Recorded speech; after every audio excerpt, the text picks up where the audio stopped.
HeartMath Institute has discovered the heart and brain maintain a continuous two-way dialogue, each influencing the other's functioning. Although it is not well known, the heart sends far more information to the brain than the brain sends to the heart, and the signals the heart sends to the brain can influence perception, emotional processing, and higher cognitive functions.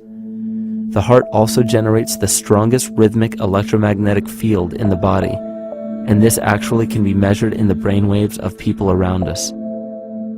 We are quite literally an electromagnetic expression of our highest cognitive function. The behavior of electromagnetism is evident throughout the world as dualism. All matter contains a negative and positive charge, which means organisms are built upon this foundation. The natural homeostasis of any organism is a balance of both polarities. Furthermore, research on emotional energetics shows that the heart's field is a carrier of emotional information and a mediator of bioelectromagnetic communication within and outside the body.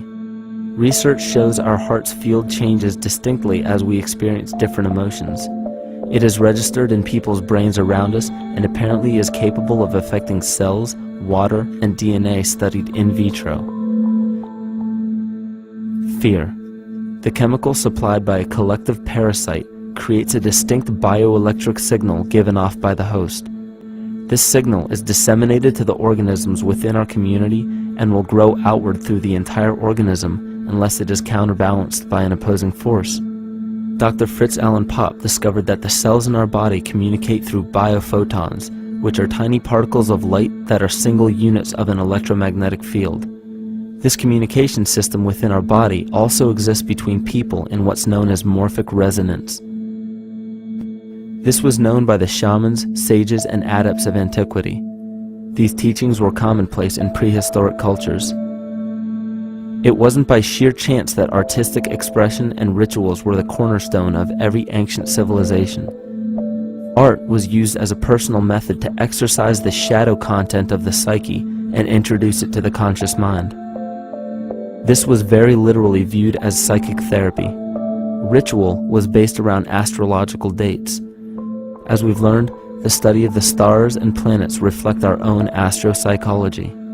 The shamans would perform rituals on astrological dates that would correlate with a circadian rhythm or a psychological cycle.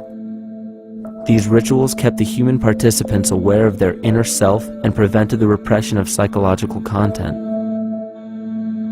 As long as people were facing their inner demons and accepting them as their own, they were not collectively projecting them into the physical world. If you bring forth what is within you, what you bring forth will save you. If you do not bring forth what is within you, what you do not bring forth will destroy you. The progeny of our psychological disease began growing rapidly after a series of catastrophes forced the collective into a somatic state of fight or flight. This lowered the immunity of the population by introducing a state of immense stress. Our body becomes more susceptible to illness under stress. In this manner, humanity fell ill when entire bodies of land were swallowed up by the floodwaters. This uprooted many tribes, chiefdoms, and civilizations from their homes, and their ritual practices that were used as a conduit for psychic wellness were put on hold in order to survive the catastrophe and seek new homes. The shamans were spread to many new areas of the world. This information has been suppressed. We are made to believe that advanced civilizations such as ancient Egypt and the Mayans of Mesoamerica came about with no prior rudimentary remnants or evidence of evolving intellectual artifacts to bring them to their peak. We are meant to believe that their incredible knowledge of mathematics, astrology, agriculture, economy, polity, and architecture came out of nowhere. This leads many researchers today to the understanding that the origins of these civilizations have been suppressed. Not surprisingly, the force that has guided the suppression of this knowledge comes from the exact bloodline of the political and religious leaders stated previously. These are some of the notable book burnings and suppression of important texts in our history.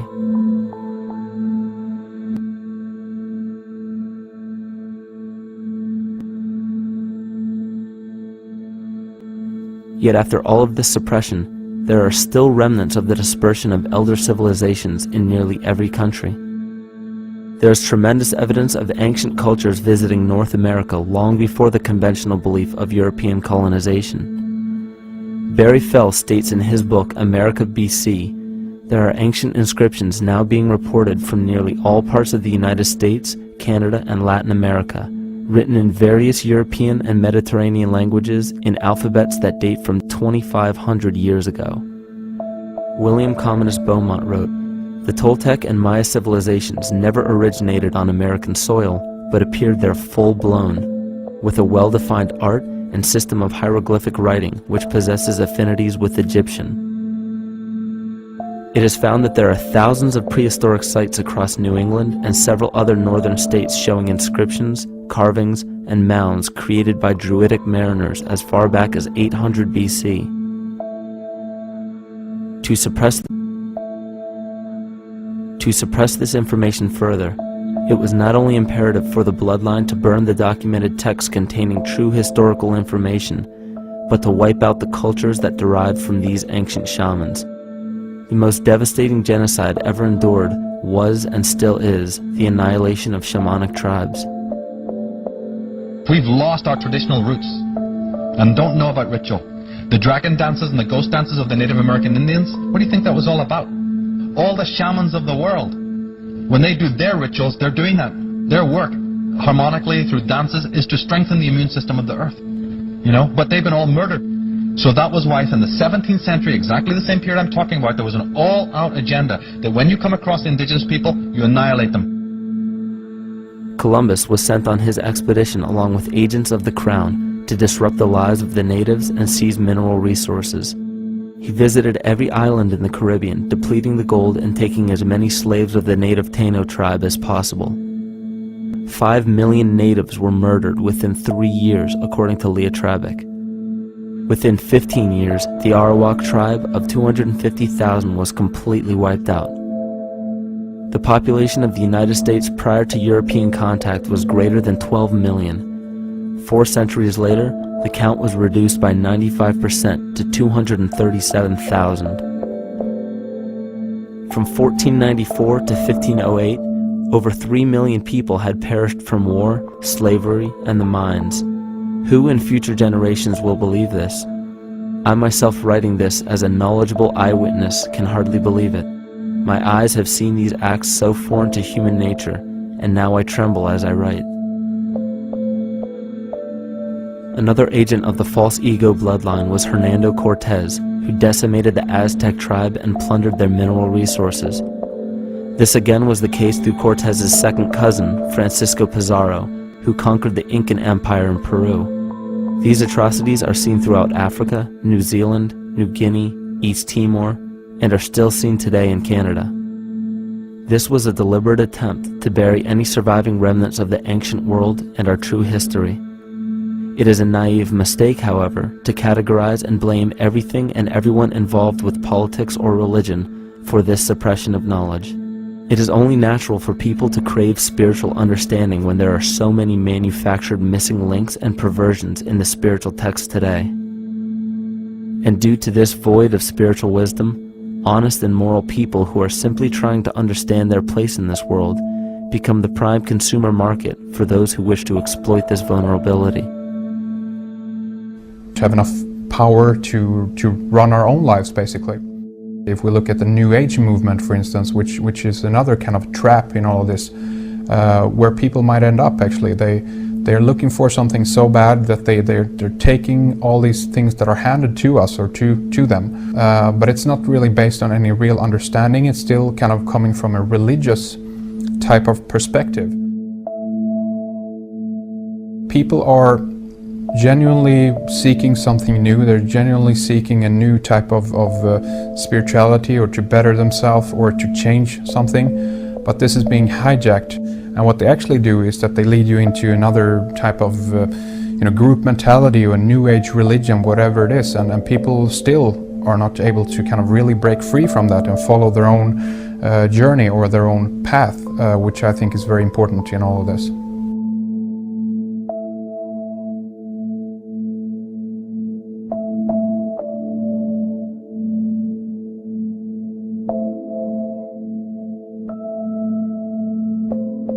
In the pre-Christian era, there were several cults of incredible power, most notably the stellar, solar, Saturnian, lunar, and mushroom cults. It is simple to see that worshippers of the lunar goddess comprised of the lunar cult. The worship of sun gods were indicative of the solar cults. The Saturnian cult, which consisted of Phoenicians and Canaanites, worshipped El or Eli. The biblical exodus of the Hebrews from Egypt showed that they entered Canaan and merged the lunar cult of Isis, the solar cult of Ra, and the Saturnian cult of El to form Isis, Ra, El. Israel.